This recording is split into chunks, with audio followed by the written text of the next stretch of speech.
अक्सर हम इंसान ना किसी बहुत भव्य और सदियों पुरानी इमारत को देखकर उसकी तारीफ करते हैं। बाहर से वो बिल्कुल बेदाग और मजबूत दिखती है, एक ऐसी वास्तुकला जिस पर पूरा भरोसा होता है कि ये एकदम ठोस है। ऐसा लगता है जैसे ये हमेशा ऐसे ही खड़ी रहेगी। बिल्कुल, क्योंकि हमारा ध्यान हमेशा उसकी बाहरी चमक पर होता है ना।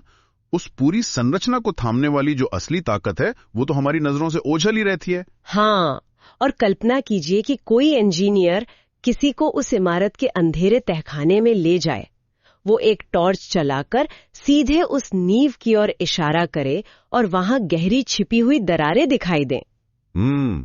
उस एक पल में ना पूरी इमारत को देखने का नजरिया ही बदल जाता है। वाकई ये बहुत डरावना भी हो सकता है ना?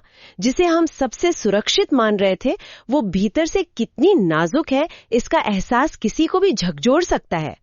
असल कहानी तो हमेशा उस नींव में छिपी होती है। और यही वो बिंदु है जहां से किसी भी व्यवस्था की असली समझ पैदा होती है। बाहरी आवरण कितना भी आकर्षक क्यों ना हो, अगर नींव दरक रही है तो सवाल पूछने ही पड़ते हैं। एकदम सही कहा।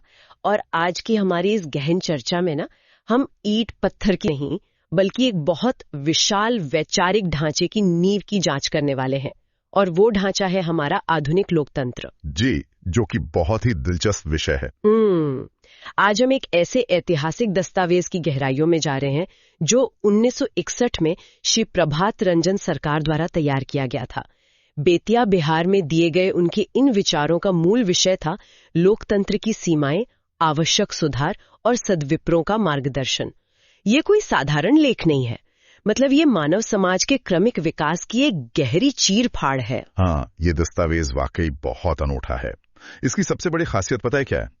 ये केवल समस्याओं का रोना नहीं रोता, ये पूरी तार्किकता के साथ समझाता है कि हम आज जिस व्यवस्था में जी रहे हैं वो रातों रात नहीं बनी है। एक पूरा इतिहास है इसके पीछे। बिल्कुल, ये मानव समाज के हजारों लाखों वर्षों के क्रमिक विकास का एक हिस्सा है। और फिर ये कुछ ऐसे क्रांतिकारी सुधार सामने रखता है जो सोचने पर विवश कर देते हैं। यहाँ मैं एक बात स्पष्ट करना चाहूंगी कि आज की इस वैचारिक यात्रा का उद्देश्य किसी विशेष राजनीतिक विचारधारा का समर्थन करना या किसी का पक्ष लेना बिल्कुल नहीं है।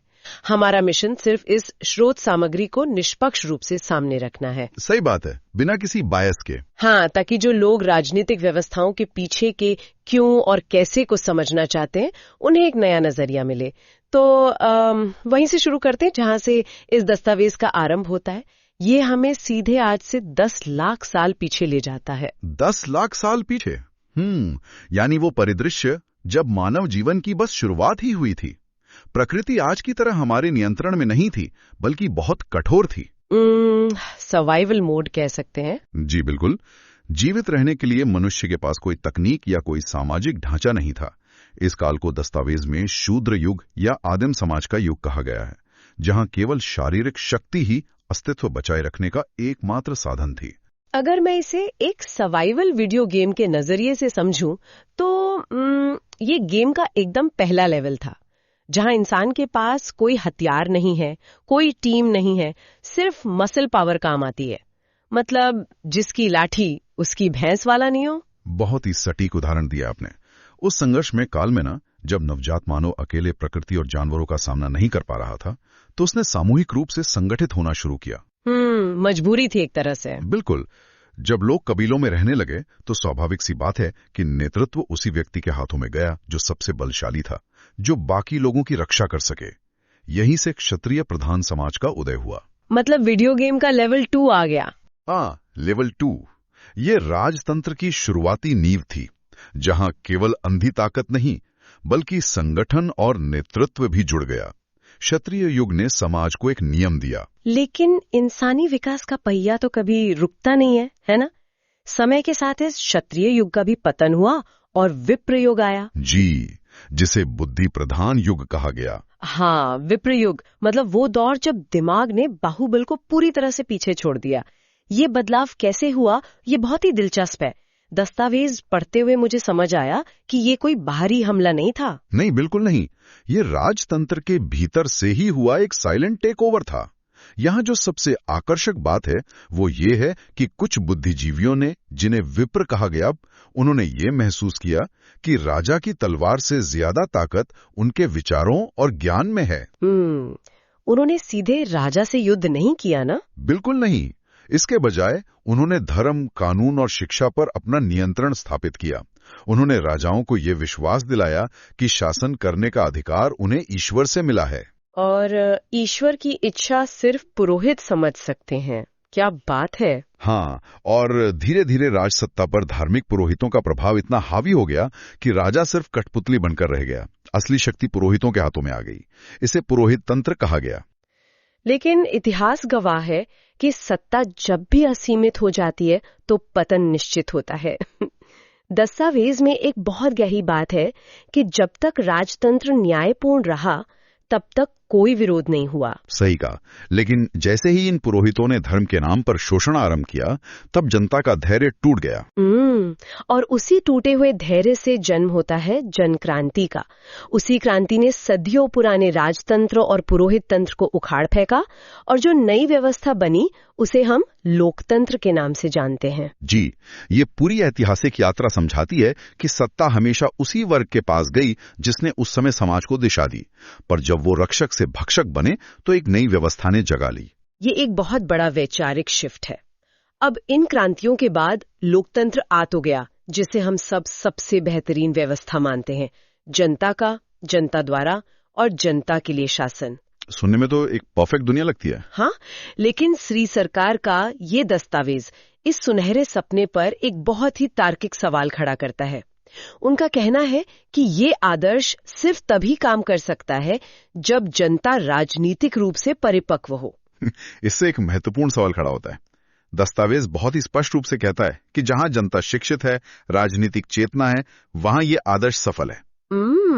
क्योंकि वहां लोग चुनाव के समय वादों पर नहीं जाते, बल्कि नीतियों के असर को समझते हैं। बिल्कुल। लेकिन असली ट्रेजेडी तब शुरू होती है जब समाज का एक बहुत बड़ा हिस्सा शिक्षा और चेतना से वंचित होता है। ठीक है, आइए इसे थोड़ा विस्तार से समझते हैं। यहाँ मैं थोड़ा रुकना चाहूंगी। हम हमेशा से मानते आए हैं कि हर वयस्क व्यक्ति को वोट देने का अधिकार लोकतंत्र की आत्मा है। स्रोत में 21 वर्ष की आयु का जिक्र है, जो आज कई जगह 18 वर्ष है। तो क्या उम्र के आधार पर वोटिंग का अधिकार देना सबसे निष्पक्ष और आसान तरीका नहीं है? यह एक बहुत स्वाभाविक शंका है। मेरा मतलब है ये मान लेना कि 18 या 21 का होते ही व्यक्ति देश का भविष्य तय कर सके। इसमें खराबी क्या है? खराबी ये है कि श्री सरकार के अनुसार केवल बायोलॉजिकल एज का बढ़ जाना राजनीतिक चेतना के आने की कोई गारंटी नहीं है। ये मान लेना कि एक तय उम्र का होते ही व्यक्ति अचानक से समाज की जटिल नीतियों को समझने लगेगा, ये एक बड़ा भ्रम है। ओह, मतलब उम्र सिर्फ शरीर के विकास का पैमाना है, बुद्धि का नहीं? बिल्कुल। अनेक वयस्क व्यक्ति ऐसे होते हैं जो राजनीतिक चेतना से पूरी तरह कटे हुए होते हैं। दूसरी ओर अनेक युवा ऐसे भी होते हैं जो बहुत जागरूक होते हैं, लेकिन उम्र की रेखा पार न करने के कारण वोट नहीं दे पाते। तो दस्तावेज कहता है कि बिना राजनीतिक समझ के मतदान का अधिकार देना महज भीड़ तंत्र को बढ़ावा देना है। मोबोक्रेसी जिसे कहते हैं। मोबोक्रेसी, जी। और जब ऐसे नासमझ मतदाताओं की भीड़ के बल पर चुनाव लड़े जाते हैं तो राजनीति में सिर्फ तुष्टीकरण हावी हो जाता है। ये वाकई कड़वा सच है। मत प्राप्त करने के लिए नेताओं को क्या कुछ नहीं करना पड़ता। चुनावी राजनीति की ये दूसरी सबसे बड़ी कमी है। नेता सही और गलत का भेद भूल जाता है। वो बस उस वर्ग को खुश करने में लग जाता है जिसके पास वोट बैंक है। और ये तुष्टीकरण सिर्फ आम जनता तक सीमित नहीं रहता। दस्तावेज के अनुसार नेताओं को अपराधियों और पाखंडियों तक को खुश रखना पड़ता है, क्योंकि एक अपराधी के वोट की कीमत भी बिल्कुल उतनी ही है जितनी एक ईमानदार नागरिक की। यहीं पर अवसरवाद अपने चरम पर पहुंच जाता है। जब सत्ता में बिठाने का काम समाज के अवांछनीय तत्व कर रहे हो तो नेता उनके खिलाफ कोई कठोर कदम नहीं उठा पाते। डरावनी तस्वीर है ये तो। और इससे भी ज्यादा चौंकाने वाला एक तथ्य है जिसे पढ़कर दिमाग सुन्न हो जाता है। वो है अल्पमत की सरकार का बहुमत की सरकार कहलाना। ये हमारी चुनाव प्रणाली का सबसे बड़ा विरोधाभास है। चुनाव में अक्सर ऐसा होता है कि किसी दल को कुल डाले गए मतों का 50% से भी कम समर्थन प्राप्त होता है। मान लीजिए सिर्फ 30 या 35% हिस्सा ही मिला। हाँ, लेकिन सीटों के गणित में वो पार्टी सबसे बड़ी पार्टी बन जाती है और बहुमत का आंकड़ा पार कर लेती है। और फिर डंके की चोट पर दावा करती है कि हमें पूर्ण बहुमत मिला है। जबकि असल गणित यह है कि 65 या 70% जनता ने उन्हें सिरे से नकार दिया था। वे वास्तव में एक अल्पमत की सरकार होते हैं जो बहुमत का मुखौटा पहनकर राज करते हैं। वाकई ये सोचने वाली बात है। और जब सत्ता पर इस तरह का अवसरवादी कब्जा हो जाता है ना, तो राज्य के जो अन्य महत्वपूर्ण स्तंभ हैं, उनका क्या होता है? स्रोत के अनुसार जब सरकार का अधिकांश समय सिर्फ सत्ता बचाने में निकल जाता है, तो प्रशासनिक व्यवस्था चरमराने लगती है। क्योंकि तब उनका प्राथमिक लक्ष्य प्रशासन चलाना नहीं, बल्कि किसी भी कीमत पर सत्ता में बने रहना हो जाता है। इसके लिए एक बहुत ही सटीक फुटबॉल वाली एनालॉजी दिमाग में आती है। कल्पना कीजिए कोई बहुत महत्वपूर्ण मैच चल रहा है, एक रेफरी मौजूद है, लेकिन अचानक वो रेफरी निष्पक्ष जर्सी उतारकर किसी एक टीम की जर्सी पहन लेता है और उन्हीं के इशारों पर फैसले देने लगता है। अगर रेफरी ही एक टीम का हिस्सा बन जाए तो नियमों का कोई अर्थ ही नहीं रह जाता। बिल्कुल। लोकतंत्र में प्रशासन और पुलिस व्यवस्था वो रेफरी हैं जिन्हें निष्पक्ष होना चाहिए, लेकिन मंत्रियों का राजनीतिक हस्तक्षेप अधिकारियों की स्वतंत्रता छीन लेता है। एक ईमानदार अधिकारी निष्पक्ष कैसे रह सकता है जब उसका तबादला उसी मंत्री के हाथ में हो? वो रेफरी न रहकर सत्ताधारी टीम का खिलाड़ी बनने पर मजबूर हो जाता है। और ये बीमारी सिर्फ प्रशासन तक नहीं रुकती। दस्तावेज न्यायपालिका को लेकर भी बहुत चिंता व्यक्त करता है। न्यायपालिका तो अंतिम उम्मीद होती है ना? जी, लेकिन स्रोत के अनुसार कई बार न्यायपालिका भी राजनीतिक दबाव से मुक्त नहीं रह पाती, और यदि न्यायाधीश स्वतंत्र होकर निर्णय ना दे सकें तो समाज की अदालत से आस्था उठ जाती है। इसके साथ ही एक और विभाग का जिक्र है जिसके बारे में आम लोग ज्यादा बात नहीं करते। वो है ऑडिट विभाग, महालेखा परीक्षक। ये बहुत अहम है क्योंकि राजनीति का खेल पैसे पर चलता है। सरकार जो पैसा खर्च करती है वो आम जनता की गाड़ी कमाई है। उसका सही इस्तेमाल हो रहा है या भ्रष्टाचार हो रहा है, ये देखना ऑडिट विभाग का काम है। दस्तावेज चेतावनी देता है कि यदि ऑडिट विभाग भी सरकार के दबाव में है तो सार्वजनिक धन की बर्बादी रोकना असंभव है। खजाने की चाबी चोरों के हाथ में सौंपने जैसा है। तो यहाँ ये विषय वाकई बहुत दिलचस्प हो जाता है। बीमारियां तो देख ली, अब इलाज क्या है? 1961 में श्री सरकार ने जो सुधार सुझाए वो बहुत रेडिकल हैं। जी, स्रोत सामग्री मौजूदा व्यवस्था में आमूलचूल बदलाव की मांग करती है। दस्तावेज साफ कहता है कि इंग्लैंड और अमेरिका जैसे विकसित देशों के लोकतंत्र में भी भारी सुधार की आवश्यकता है। सबसे पहला सुधार तो प्रतिनिधियों के चयन को लेकर है ना? राजनीतिक दलों के टिकट के आधार पर चुनाव नहीं होना चाहिए। बिल्कुल। उम्मीदवार का चयन उनकी शिक्षा, उनके नैतिक चरित्र और समाज सेवा के ट्रैक रिकॉर्ड के आधार पर होना चाहिए। जब प्रतिनिधि पार्टी के प्रति नहीं बल्कि जनता के प्रति जवाबदेह होंगे तो स्वार्थों से ऊपर उठकर काम करेंगे। और दूसरा सुधार है मतदान के अधिकार की नई परिभाषा। जी, मतदान का अधिकार केवल उन्हें मिलना चाहिए जो शिक्षित हों, जिनमें राजनीतिक चेतना हो और जो जमीनी समस्याओं को समझते हों। क्वालिटी की बात हो रही है, क्वांटिटी की नहीं। तो इस सब का असल मतलब क्या है? जो चारों संस्थाएं दबाव में थीं, उनके लिए क्या उपाय है? चारों स्तंभों की पूर्ण स्वतंत्रता। दस्तावेज ऐसे ढांचे की वकालत करता है जहां कोई भी शाखा एक दूसरे के अधीन न रहे। मैं थोड़ा और साफ करती हूँ। मतलब मंत्रिमंडल का काम केवल कानून बनाना और बजट पारित करना होना चाहिए। प्रशासन पूरी तरह स्वतंत्र हो। बिल्कुल। प्रशासनिक अधिकारी मुख्य सचिव के अधीन काम करें, न कि किसी नेता के इशारे पर। और न्यायपालिका? मुख्य न्यायाधीश किसी भी स्थिति में प्रधानमंत्री या राष्ट्रपति के अधीन नहीं होने चाहिए। राजनीतिक हस्तक्षेप शून्य होना चाहिए। ऑडिट विभाग के लिए भी यही बात लागू होती है। महालेखा परीक्षक एक पूर्णतः स्वतंत्र संस्था हो। ये चेक एंड बैलेंस का सबसे कड़ा रूप है। चारों पूरी तरह अलग और दबाव से मुक्त। लेकिन अगर इससे ध्यान से देखें तो एक शंका उठती है। मान लीजिए परफेक्ट सिस्टम बन गया, चारों संस्थाएं स्वतंत्र हो गई, लेकिन क्या ये संभव नहीं है कि भविष्य में ये निरंकुश हो जाए? यही वो बिंदु है जहां श्री सरकार का यह दस्तावेज एक गहरे सामाजिक दर्शन में बदल जाता है। स्रोत स्वीकार करता है कि मशीनरी को इंसान चलाते हैं और इंसानी फितरत भ्रष्ट हो सकती है। तो इस पूरी व्यवस्था को भ्रष्ट होने से बचाने वाला अंतिम सुरक्षा चक्र क्या है? अगर हम इसे व्यापक परिप्रेक्ष्य से जोड़कर देखें तो स्रोत इसे सद्विप्रों का मंडल कहता है। सद्विप्र शब्द थोड़ा भारी है। सत्य मतलब अच्छाई और विप्र मतलब बौद्धिक क्षमता। मतलब वो लोग जो न केवल बौद्धिक रूप से प्रखर हैं बल्कि जिनका नैतिक स्तर सबसे ऊंचा है। बिल्कुल। इन चारों स्वतंत्र संस्थाओं के ऊपर एक नैतिक नेतृत्व की आवश्यकता है जो ये सद्विप्र मंडल देगा।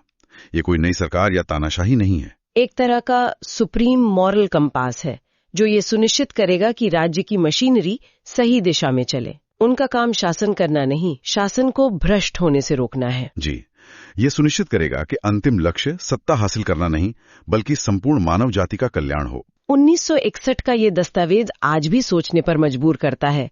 ज्ञान तभी मूल्यवान है जब व्यवस्थाओं को बेहतर बनाने में उपयोग हो। बिल्कुल सही बात है। ने दलील दी कि वोट देने का अधिकार केवल शिक्षित और चेतना वाले लोगों को मिलना चाहिए। सुनने में सही लगता है, लेकिन सोचने वाली बात यह है कि ये चेतना और शिक्षा का पैमाना तय कौन करेगा? जो संस्था ये पैमाना तय करेगी, क्या वो खुद एक नए किस्म के विपराष्ट्र यानी सत्ताधारी वर्ग में नहीं बदल जाएगी और फिर से अपने फायदे के लिए समाज को चलाने लगेगी? ये एक ऐसा चक्र है जिस पर गंभीरता से विचार करना चाहिए। आज की इस चर्चा में इतना ही। अगली बार फिर मिलेंगे।